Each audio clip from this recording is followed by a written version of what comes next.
Hello, friends. Welcome to today's Sutta study. I hope you're all doing well. Over here, it's become really, really cold. The last few days, we've had the first snow of this winter. It has been snowing every day, so it's really cold, but I hope you're all keeping a warm heart.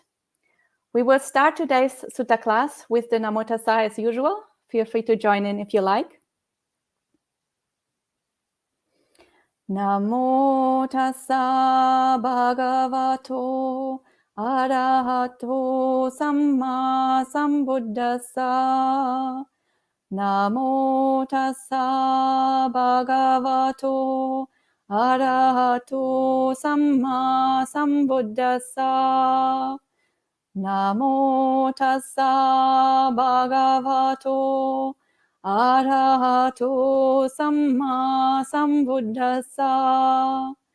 Buddhang dhammang sanghang namasami.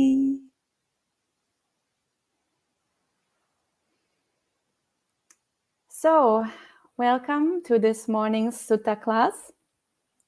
Today we will continue our topic, Friends Beyond Death, where we talk about 7 friends from Kassapa Buddha's time, 7 monks of Kassapa Buddha, who were very committed practitioners, and how their life story continued in our Buddha's time.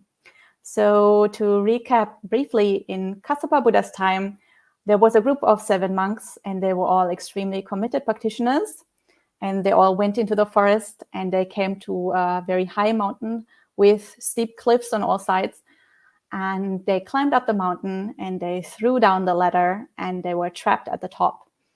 And then they made the determination that they would either starve to death on that mountain, or they would attain arahantship. So they made a huge commitment to the practice. They put their life on the line. And one of them actually did become an arahant, and he passed away into parinibbana. And one of them became an anagami, and he was reborn in the pure abodes. And 5 of the monks just passed away without any attainments. But because of their strong commitment to the practice and the strong connection that they made with the Dhamma and the seeds, the karmic seeds that they had planted, all 5 of them were reborn as human beings in India when the next Buddha, Gautama Buddha, our Buddha, was teaching the Dhamma again. So all 5 of them had the good fortune to meet the Buddha, and all 5 of them made progress on the path. 4 of them became arahants under Gautama Buddha, and 1 of them became an anagami. So all of them made the breakthrough and made huge progress on the path. And because those 5 monks were such unusual monks, in this mini-series, we're looking at their life stories and at the suttas that the Buddha taught to them, which enabled them to make progress on the path and to make the breakthrough. And all of those 5 suttas are very beautiful suttas, and also very unusual suttas that normally we don't really study in sutta class. The ones we have looked at so far, maybe except for Pukusati Sutta, which is a popular sutta, but the others are a little bit unknown. So I have chosen this topic so that we can also have a look at those other beautiful suttas that are a little bit less well known. And so far we have talked about 3 of the monks, Sabya, Pukusati, and Dabbamalaputta. And today we will talk about the 4th one, Kumara Kassapa. And Kumara Kassapa also has a very unusual life story, where we can clearly see the strong karmic seeds that he has planted in the past. And Kumara Kassapa actually was born into the Sangha. So his mother was a bhikkhuni. And so he, straight away from the beginning of his life, he was in the Sangha, basically. So we can see his very strong connection to the Dharma. And his story goes that his mother, when she was still a layperson, when she was still very young, asked her parents to let her join the Sangha, but the parents didn't allow it, and they actually married her off to a husband. And when she was married, she again asked the husband to let her go and join the Sangha, and the husband actually gave permission. So that's how she was able to join the Sangha. And after she had been in the Sangha for a few months, her belly grew bigger, and then it became clear that she was pregnant. And then people investigated the incident. The Buddha told the nuns to check what had happened. And they figured out that she had not broken the monastic rules, that she had not broken celibacy, but that was that the baby was already growing from when she was still married to her husband. So it was from the time when she was a laywoman. And so that actually was the incident that laid down all the monastic rules for the female Sangha, how to deal with pregnant bhikkhuni, what to do with the baby, how to care for that baby, and how to skillfully act in that kind of situation, because obviously that's a very difficult situation to deal with in monastic Sangha. It's very distracting for the practice. It's also a problem if the baby is a man living in a female community, because the women are not supposed to live that closely to men. And also what to do, what the mother is supposed to do. And all these kind of rules were laid down because of the baby Kumara Kassapa. And if you remember, a few weeks ago, we already talked about another monk, Sabya, the first one in our mini-series. And he had a very similar story. He was also born into a renunciate movement because his mother was a female renunciant. But his story was entirely different.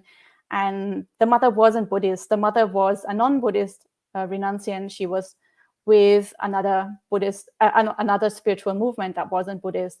And if you remember that story, the mother was actually gang raped by her teacher and by the monks in that group.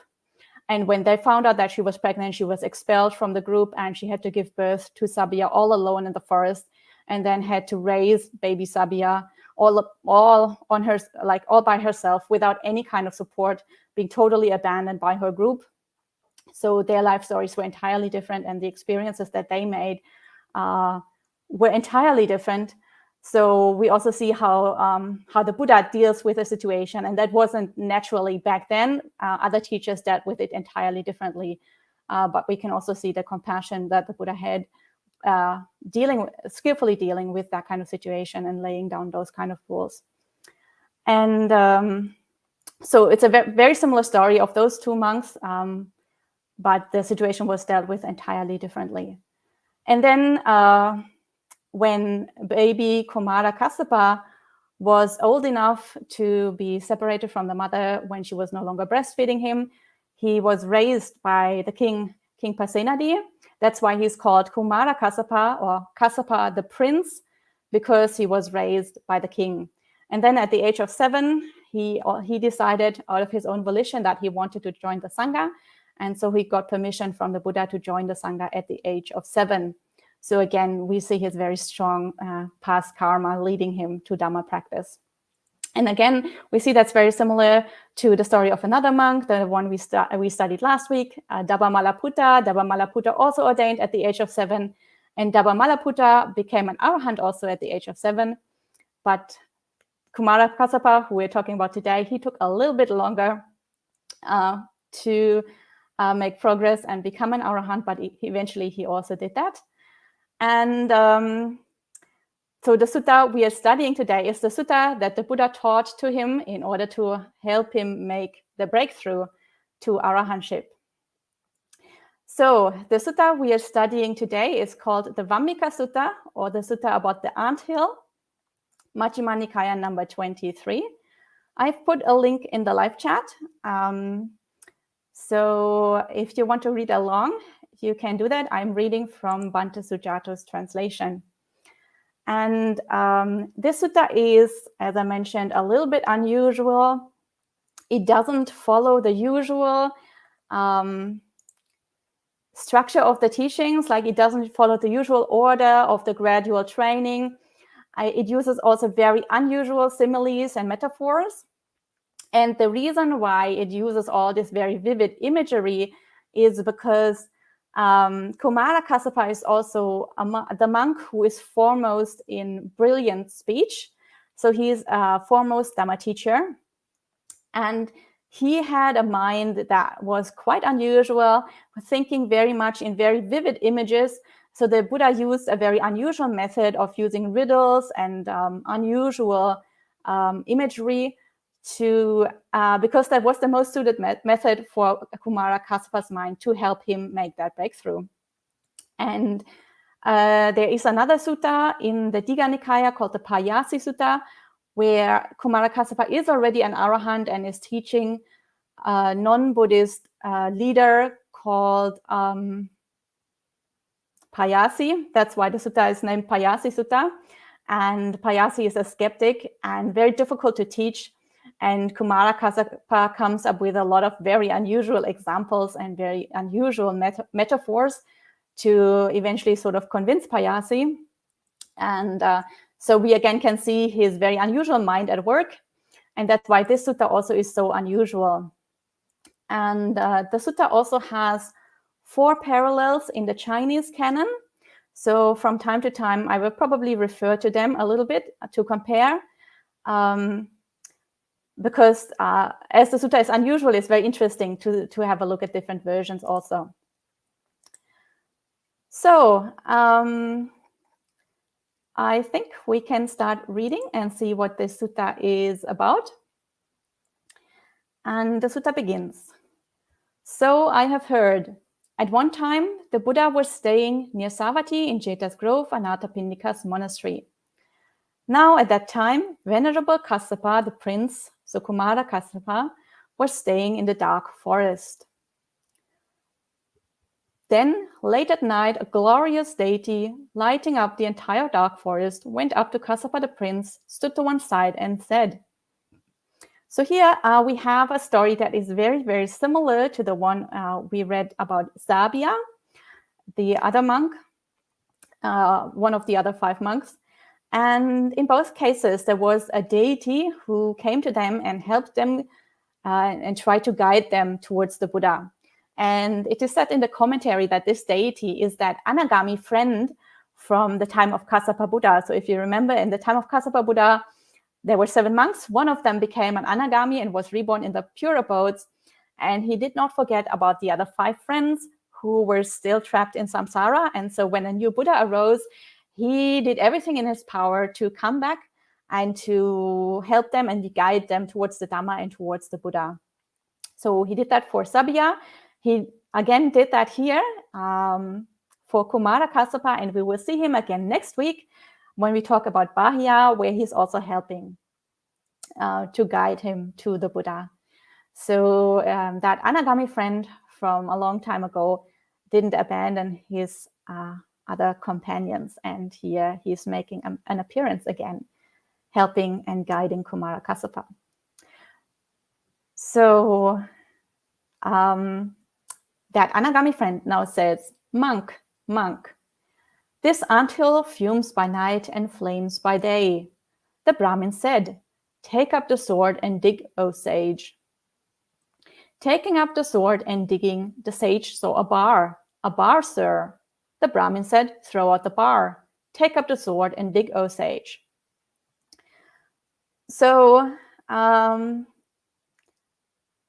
think the first thing we notice here is that Kumara Kassapa is no longer 7 years old. This takes place when Kumara Kassapa is already an adult, because he is addressed as bhikkhu, bhikkhu, or monk, monk here. The Pali word here is bhikkhu. So you can only become a bhikkhu when you're 20 years old as a man. For women, it's different. But as a man, you can only become a bhikkhu when you're 20. So we have to assume that at this point, Kassapa is at least 20 years old. And just to imagine the scene a little bit, Kumara Kassapa, it's the middle of the night. Kumara Kassapa is meditating all alone in the dark forest, and suddenly a deity pops out of nowhere, and instead of giving any greeting or talking to him, the deity just starts talking about a fuming anthill. So it's a very unusual situation, and probably Kumara Kassapa at this point is very startled and feels kind of weirded out, but is probably also a little bit intrigued because of the imagery here. As I mentioned, this really connects to the way his mind works. And the Deva friend now continues. Taking up the sword and digging, the sage saw a bullfrog. A bullfrog, sir. The Brahmin said, throw out the bullfrog. Take up the sword and dig, O sage. Taking up the sword and digging, the sage saw a forked path. A forked path, sir. The Brahmin said, throw out the forked path. Take up the sword and dig, O sage. Taking up the sword and digging, the sage saw a box. A box, sir. The Brahmin said, throw out the box. Take up the sword and dig, O sage. Taking up the sword and digging, the sage saw a tortoise. A tortoise, sir. The Brahmin said, throw out the tortoise. Take up the sword and dig, O sage. Taking up the sword and digging, the sage saw an axe and block. An axe and block, sir. The Brahmin said, throw out the axe and block. Take up the sword and dig, O sage. Taking up the sword and digging, the sage saw a lump of meat. A lump of meat, sir. The Brahmin said, throw out the lump of meat. Take up the sword and dig, O sage. Taking up the sword and digging, the sage saw a dragon. A dragon, sir. The Brahmin said, leave the dragon. Do not disturb the dragon. Worship the dragon.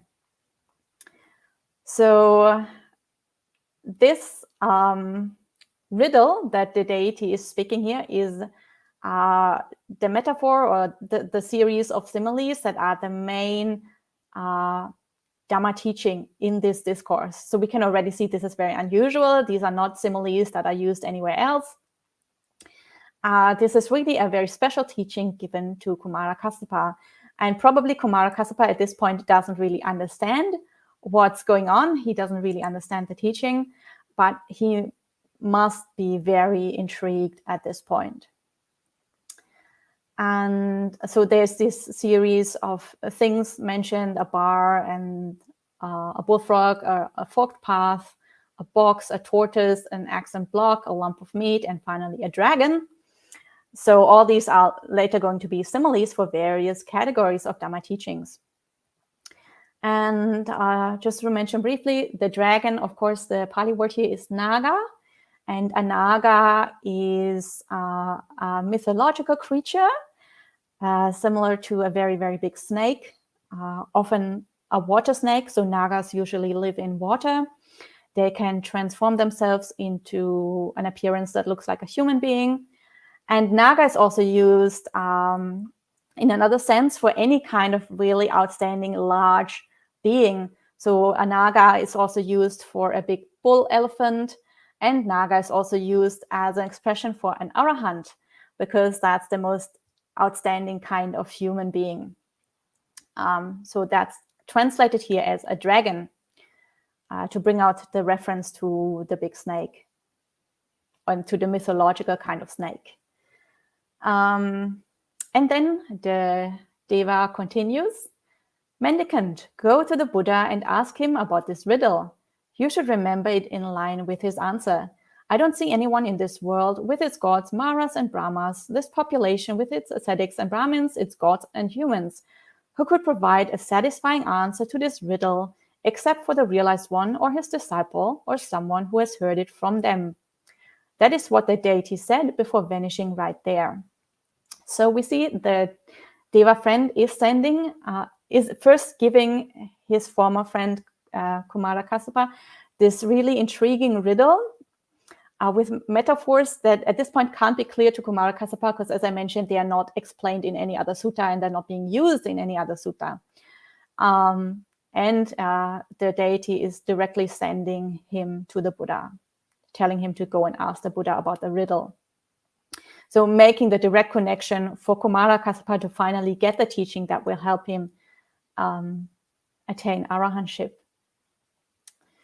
And then when the night had passed, Kassapa the prince went to the Buddha, bowed, sat down to one side and told him what had happened. Then he asked, Sir, what is the antil? What is the fuming by night and flaming by day? Who is the Brahmin and who the sage? Who are the sword, the digging, what are the sword, the digging, the bar, the bullfrog, the forked path, the box, the tortoise, the axe and block, and the lump of meat? And what is the dragon? And now the Buddha starts with the Dhamma talk, And he says, mendicant. The anthill is a term for this body, made up of the 4 primary elements produced by mother and father, built up from rice and porridge, liable to impermanence, to wearing away and erosion, to breaking up and destruction. Thinking and considering all night about what you did during the day. This is the fuming at night. The work you apply yourself to during the day by body, speech, and mind after thinking about it all night. This is the flaming by day. So here now the Buddha starts explaining all these similes and what they mean in terms of Dhamma categories. And the first one is the anthill, and the anthill refers to the human body. And the body obviously is made up of the 4 primary elements, earth, water, fire, and air, which correspond to solid matter, liquid matter, matter in the form of gas, and the energy that is necessary to transform matter from one state to the other. We've talked about this in a lot of detail in the story about Pukusati, so the Dhatu Vibhanga Sutta, Majjhima Nikaya 140, which Dhatu Vibhanga means exposition of the elements. So there we've gone in a lot of detail explaining about how to do meditations on the 4 elements. If you don't remember, you can go back to the recording. So, but here, again, those 4 elements show up because they refer to matter, and the body is obviously a material object. And produced by mother and father is self-explanatory. I think built up from rice and porridge just means that we need food to sustain the body. Without food, the body will die and cannot grow. And of course, the body is liable to impermanence, to breaking up and destruction. So a body has to grow old and die. This is the inherent nature of a material object or of anything in samsara. Actually, whether material or immaterial, anything in samsara is impermanent and will eventually be destroyed. And then the Buddha says, thinking all night, that is the fuming at night, and then working during the day, applying what we thought up, all the plans we made, that is the flaming by day. So I think these similes, although they are very unusual, they only occur in this sutta. I think they're very, very apt similes. At night, when you turn around in your sheets, you can't sleep. You keep on worrying about the future, thinking about the past, or daydreaming. It's like your mind is full of fog and fumes, and it isn't clear. And then we rush around all day and try to apply all the plans that we made and put them into practice. So all the energy we expend for that is the flaming by day, this kind of mindless rushing and running around. So it's really like an anthill. When we use our body in this way, it's really like an anthill. When we look at an anthill, there are like thousands and thousands of little ants all running in all kinds of directions. And it seems like a big chaos. And that's, I think, very apt to the way how we use our body. First of all, there are all the chemical processes going on all over our body. It's in every cell of our body, things are constantly being produced and being destroyed. And also all the thoughts that are constantly running around in our mind is very similar to the ants going in all directions. So I think this explanation is really a very nice simile. And as I mentioned, this sutta has 4 Chinese parallels. And in those parallels, the explanations of the anthill and the fuming at night and flaming by day are very similar to the Pali version. So all the parallels agree on this section of the discourse. And then the Buddha continues and says, Brahmin is a term for the realized one, the perfected one, the fully awakened Buddha. Sage is a term for the trainee mendicant. So in the riddle, we always have the Brahmin telling the sage to keep on digging and to keep on practicing. So of course, Brahmin here needs to be a term for the Buddha, because the Buddha is encouraging the Sangha to keep on practicing. And he is the one who's teaching the way. So that's kind of, I think, fairly self-explanatory. And then sage, the one who's actually doing the digging, so the one who is digging in the mind and taking out all the defilements that are buried in the mind. That's obviously somebody who is training for arahantship. So that's someone practicing on the Buddhist path. And especially since this is mentioned a trainee mendicant, so a trainee usually refers to people who are at least stream enterers, but not arahants yet. So once you're an arahant, you're no longer a trainee because you no longer need to train. You've done what needed to be done. So that's the explanation of a sage. So of course, sage means that you already have some wisdom, and people who have some wisdom would naturally incline to practicing the Buddhist path because they have seen through the impermanent nature of everything in samsara, and they would try to find a way out and try to reach Nibbana. That's how they have already some wisdom, and therefore they can be called a sage. And then the Buddha says, sword is a term for noble wisdom, and digging is a term for being energetic. So basically what the Buddha is telling his disciples here is that we dig in our mind with the wisdom, and we use the wisdom to keep on digging, and we dig up all the defilements one by one and discard them, and eventually we will have discarded all the defilements, and then we will become an arahant. So, and for that, we need to keep being energetic. We can't be lazy. So we can't lose our motivation halfway. That's why the digging, like, it seems like a very, very active term, but it means that, yeah, we shouldn't, succumb to laziness. So I think those similes are also fairly self-explanatory. And now we come to all the kinds of things that are being dug up, why we dig with the sword of wisdom. And now we come to the part that is really fairly different between the Pali version and the Chinese versions. And so the things that they keep on digging up here are in a very unusual order in the Pali, as we will see. They don't follow the usual gradual training. So in the gradual training, there are usually different trainings that we do one by one. And then there are the 10 fetters that we abandon one by one. At stream entry, we abandon 3. And then at non-return, we abandon another 2. And then at arahantship, we abandon another 5. So there is a particular order to how we usually progress on the path. But here in this sutta, the usual order is somewhat twisted, which is why this sutta is so unusual.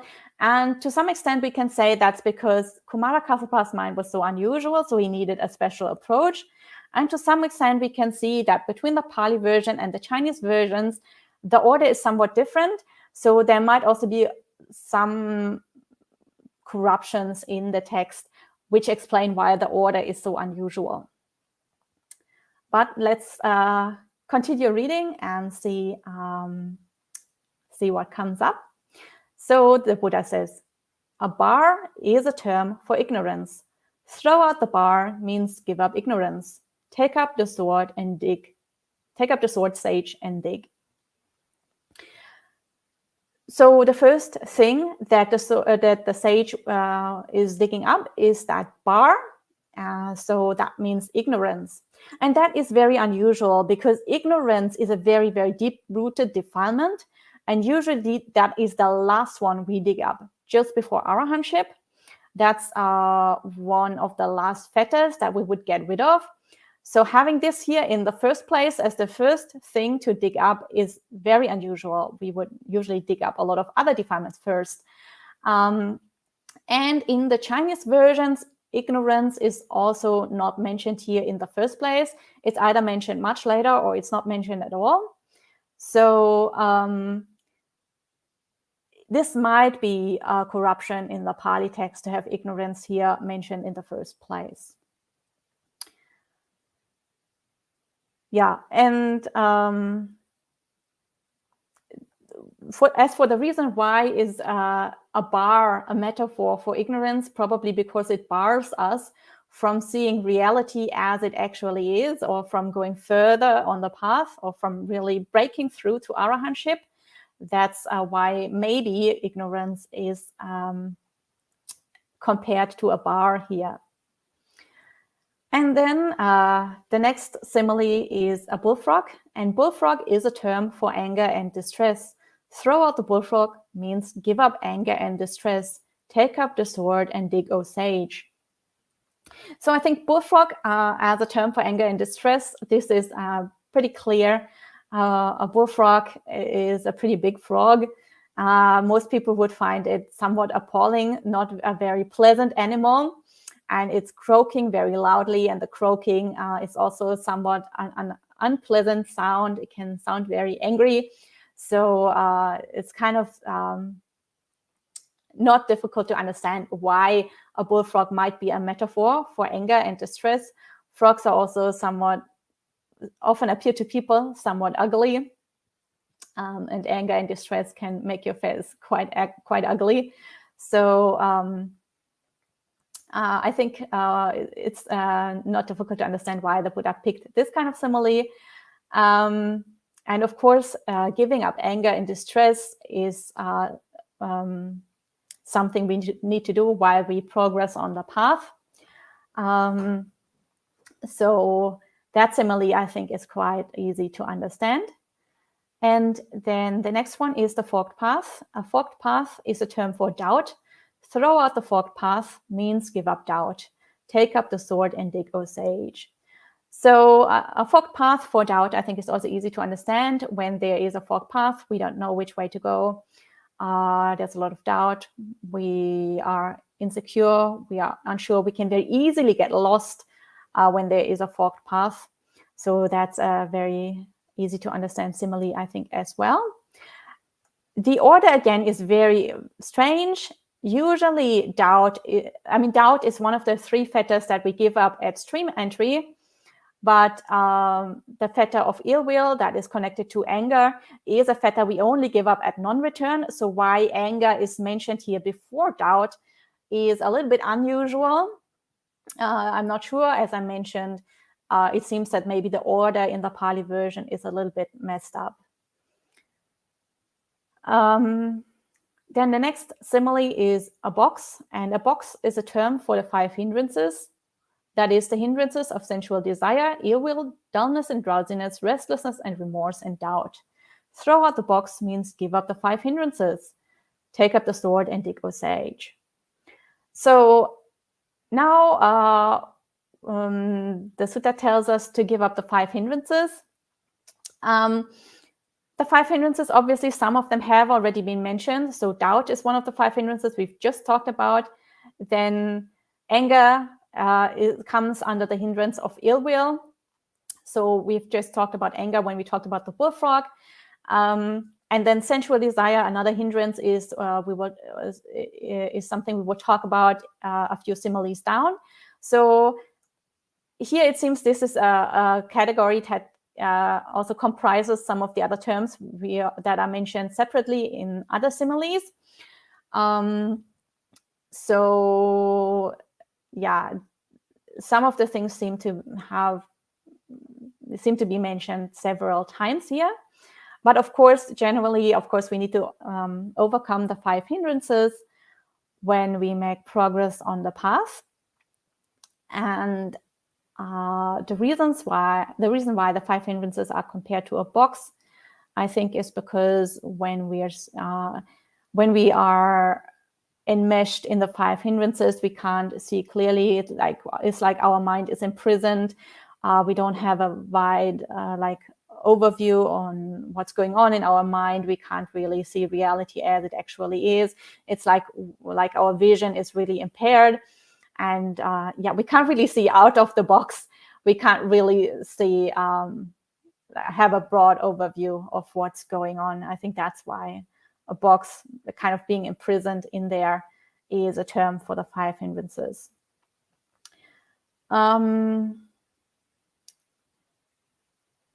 Yeah, and then the next one is a tortoise. Tortoise is a term for the 5 grasping aggregates, that is form, feeling, perception, choices, and consciousness, so the 5 khandhas. Throw out the tortoise means give up the 5 grasping aggregates. Take up the sword and dig, O sage. So this is again somewhat unusual. This is not found in the Chinese versions. So the 5 grasping aggregates are not mentioned in those lists of similes there. This is specific to the Pali, and it's unusual because all the other things here in this list are mind states, different kinds of mind states, unwholesome mind states that we need to give up, doubt and ill will and ignorance and the 5 hindrances and so on, and the sense pleasures that are going to be mentioned, or the greed for sense pleasures that's going to be mentioned in a minute. But the 5 aggregates are not mind states, so they don't really properly fit into this list. And also we don't give up the 5 aggregates. The only thing we give up is the grasping for the 5 aggregates. The 5 aggregates persist even in an arahant as long as the arahant is still alive. So that's a little bit unusual. But it's, I think, but the metaphor, the tortoise for the 5 aggregates, this I think is not difficult to understand. It's a nice metaphor because a tortoise has 4 legs and 1 head, so 5 extremities, and and a tortoise is very long-lived, has a very, very long life. So the 5 aggregates, they kind of persist longer than those fleeting mind states than the other things are. So that's maybe why the tortoise was picked here as a metaphor for the 5 grasping aggregates. The next one is the axe and block, and that is a term for the 5 kinds of sensual stimulation. Sights known by the eye that are likable, desirable, agreeable, pleasant, sensual, and arousing. Sounds known by the ears, smells known by the nose, tastes known by the tongue, and touches known by the body that are likable, desirable, agreeable, pleasant, sensual, and arousing. Throw out the axe and block means give up the 5 kinds of sensual stimulation. Take up the sword and dig, O sage. So this is a simile that I think is very, very beautiful. So the 5 kinds of sensual stimulation. This is like when we have a clear vision, then we can really see how this onslaught of sensual stimulation all the time, all the 1,000 different kinds of sights that we see all the time, and the sounds that constantly impact on our ears, and the smells and tastes and everything that touches our body all the time. This is like a constant onslaught of dukkha that comes our way. Is really like being chopped up on a block all the time. So I think axe and block here is a very beautiful simile for sensual stimulation that really is trying to make us see clearly and understand that this is not something that's desirable. This is not something to be attached to. This is actually quite unpleasant. All this sensual stimulation that's drawing our mind to the outside world, that's drawing our mind to greed and to attachment, and that doesn't let us be at peace within ourselves. So I think being chopped up by an axe on a block is a very, very powerful simile here. And then the next simile is the lump of meat. And a lump of meat is a term for greed and relishing. Throw out the lump of meat means give up greed and relishing. So again, here now we see greed is again one of the 5 hindrances. So the 5 hindrances have already been mentioned earlier. So this is again mentioned twice for some reason. But I think it's quite easy to understand why lump of meat is a term for greed. Back in the day, meat was very, very expensive. It was considered a very luxurious item. It was considered very pleasurable, very tasty. So that's why it's considered a superior food. Therefore, it can easily lead to greed. And therefore, this is a good simile for greed. Yeah, and then the final simile is the dragon or the naga. And dragon is a term for a mendicant who has ended the defilements. This is the meaning of leave the dragon, do not disturb the dragon, worship the dragon. So as I already mentioned, the word naga is not only used for the mythological snake, it can also be used for outstanding creatures, other kinds of animals or beings. So it can be used for a bull elephant, for example, or it can also be used for an arahant, and that's how it is used here. So a mendicant who has ended the defilements, obviously this is an arahant. And obviously, once we reach arahantship, we don't need to dig that up and throw it out. Obviously, once you reach arahantship, you can rest at peace. So you don't need to disturb the dragon, and you worship the dragon. So you treasure that state. While you haven't reached it, you can aspire to that. And once you're there, you can just rest at peace. And there's no more need for energetic striving. There's no more need for digging. And this is what the Buddha said, and satisfied, Venerable Kassapa the prince was happy with what the Buddha said. So this is the end of today's sutta. And as you can see, it's a very unusual sutta, has a lot of very vivid imagery that we don't find in any other sutta. And I think, as you can see, the path is presented in a very unusual way, and it's very different from the usual graduate training. And I think for most people, this kind of riddle wouldn't really have worked to make progress on the path. It's not structured enough, and all the categories aren't properly lined up in the usual order. So it's kind of difficult to understand how you should actually practice and how you should actually make progress. But because, as I mentioned, Kassapa the prince has this very unusual mind, and this mind really inclines to all these images, and this was kind of the quality that he was the foremost in. So this was his special kind of power. That's why this kind of very unusual sutta was exactly the right teaching for him. And some of the Chinese suttas say that when he heard just hearing the teaching already let him make the breakthrough to arahantship. Some other Chinese suttas and also the Pali commentaries say that he took the sutta to heart and he kept on practicing according to these instructions. And at some later point, he attained arahantship. But all sources agree that this sutta was in some way the cause for Venerable Kassapa's attainment of arahantship. So I hope you enjoyed this very unusual sutta. If you have any questions or comments, then you can type them in the live chat, and I will see if I can answer them.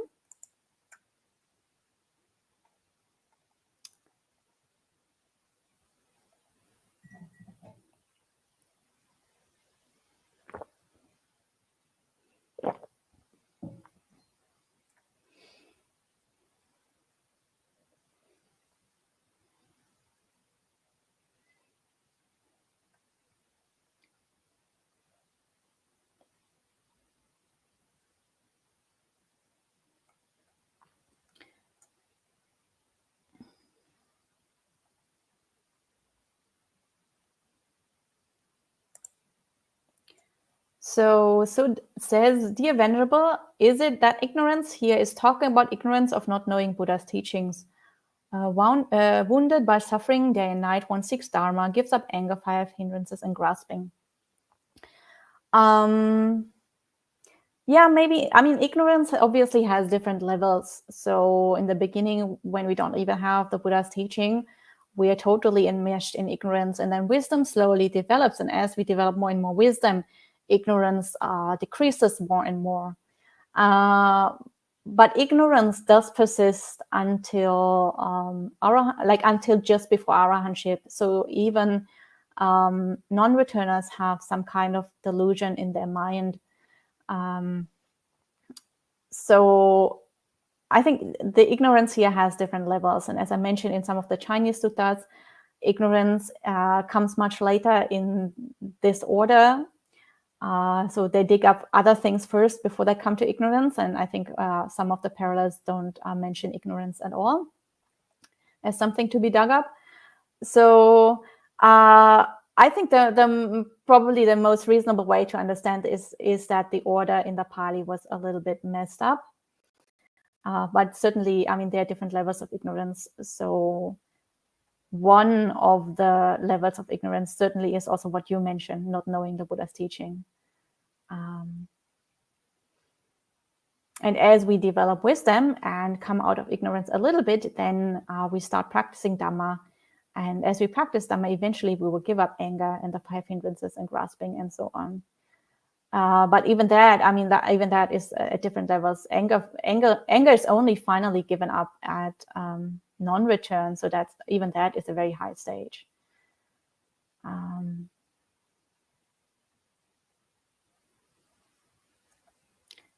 And Sam says, in Chinese branches is ignorance, then followed by Naga. I'm not quite sure what that means, Sam. If you can clarify that, if that is a question, that would be helpful.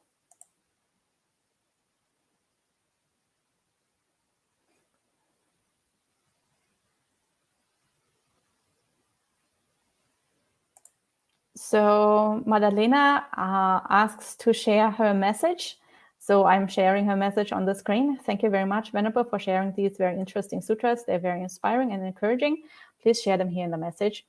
So yeah, I'm glad you like them. I also think they're very inspiring. And I also think there's a lot of value also studying those more unusual suttas, because that can just broaden the way we approach Dhamma, and they can give us some alternative ways about how to think about some of these categories with different similes. And sometimes having a look from different angles can make things more clear. So I think there's a lot of value not studying only the suttas that are very streamlined and present the path always in the same way and in the same order. If we can look at things from different angles, often we can make additional insights. And as the Buddha said, there are many different pathways to arahantship, and people have their own personal paths. And sometimes if our mind is ready, then such kind of somewhat unusual teachings can help us understand something a little bit more deeply. And also, it's kind of boring always studying the same suttas in the same order. So I think it's also kind of nice to sometimes have a look at those more unusual ones. And then Buddha Ruchi says, if ignorance can be considered a belief in a self, in the permanence of things, and a rejection of dukkha as suffering, then I would think it would be the end one. Yeah, that's why ignorance is only given up at arahantship, because only at arahantship do we finally overcome the conceit I am. So at stream entry, we understand that personality, like we see that we give a personality view. So the Buddha has compared that to a cloth with a stain. So there is a stain in a cloth and we wash it and that stain comes out, but it's still, and the stain comes out at stream entry, but the cloth still smells kind of badly. And that lingering smell from the dirt on the cloth is only sort of dissipates over time. And once it has fully dissipated is at arahantship. And that's how at stream entry we understand there is no permanent self. That's how we give up identity view. But that lingering feeling that somehow we still exist,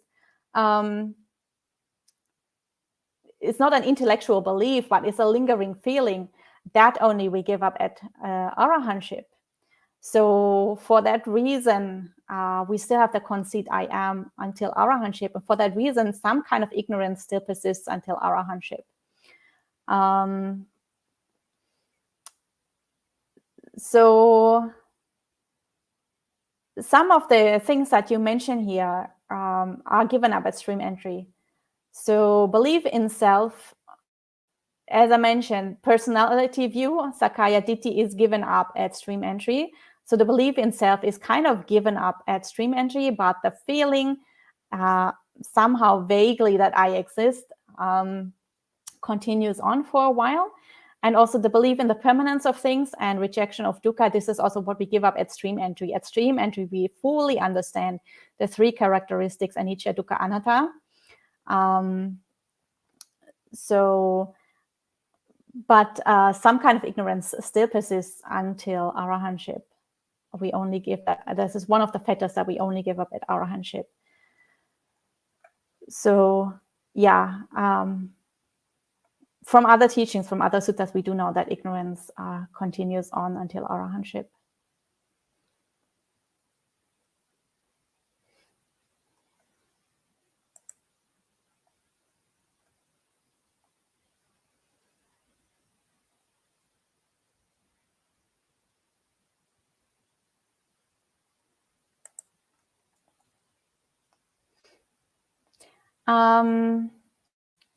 Yeah, and Buddha Ruchi also continues to say differently, not seeing things as they really are.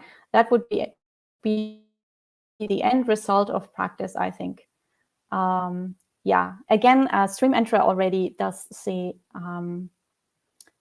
does understand anicca, dukkha, anatta, but they still need to practice more to give up that lingering sense of self, as I explained just now. And Sam explained what they mentioned before. And they say the Chinese version in the Sutta Central has ignorance, which is represented by branches. Then the sequence followed by Naga. So I think what Sam is saying is that ignorance, the metaphor for ignorance in a Chinese version is represented by branches. So as I mentioned, there are 4 different Chinese versions, parallels of the sutta, and it's quite possible that one of them has branches as the metaphor for ignorance instead of a bar. Of course, branches can be used as a bar or can be turned into a bar if you want to use them that way. So I think there is a connection there. Otherwise, I'm not quite sure why branches would be a simile for ignorance. Possibly because they could also obstruct you with all their little tricks and so on from progressing further. And then the Naga, of course, is the end result, is becoming an arahant. So I think that makes sense. And as I mentioned, some of the Chinese suttas have ignorance, and I think some of them don't mention ignorance. And Amaranta says, why Sakaya Ditti is the first obstacle if it's very difficult to eliminate it? I'm not sure if I understand the question. So of course, because it is difficult to eliminate it, that's why it is an obstacle. If it wasn't difficult to eliminate, then it wouldn't be an obstacle.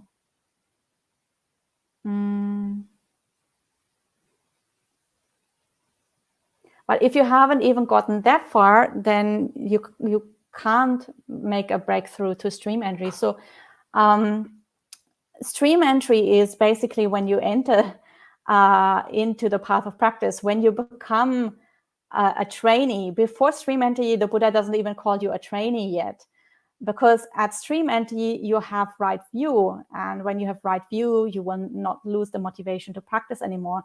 And in order to have right view, you need to properly understand the 3 characteristics, anicca, dukkha, and anatta. So impermanence, unsatisfactoriness or suffering, and non-self, or the impersonal nature of everything.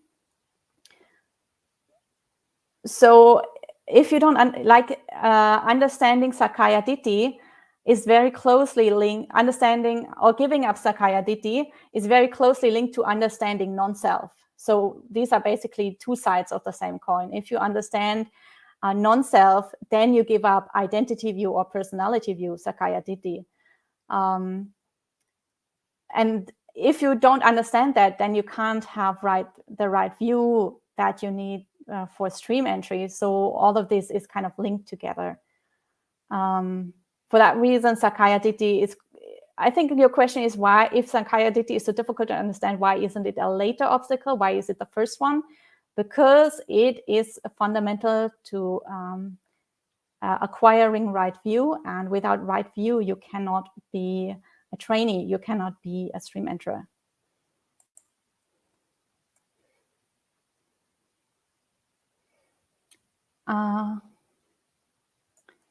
And Gita says, this sutta has the path to realization of Nibbana with step-by-step instruction. Thank you for sharing, Aya Vimalanjani. So I'm glad you think this has a step-by-step instruction. Other people might think that it's kind of messed up. As I mentioned, it's not the usual order on the gradual path. It's a different order. But for some people might find this helpful because people have different minds, just as Kumara Kassapa obviously found this very helpful. So I think people who have very vivid imagery in their mind, who have minds that incline this way, might find this very helpful. Other people who prefer a more logical sequence without too much metaphors and flowery language might not find this sutta as helpful as some others, but people are different, and that's why there are also different suttas, and there's a lot of value in studying different approaches, I think. I've come to the end of today's question.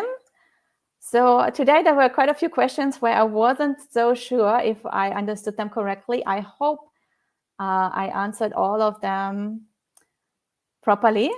Some people said thank you, so it seems that I did not misunderstand your question. So I'm very glad that I was able to clarify a few things.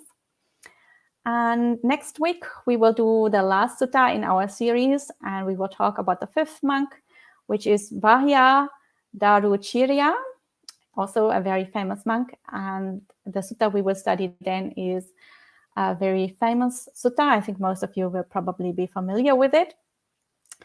So I'm looking forward to seeing you all again next week. And I hope you all have a great day. And we will end as usual with 3 sadhus. Feel free to join in if you like. Sadhu, sadhu, sadhu. Have a great day.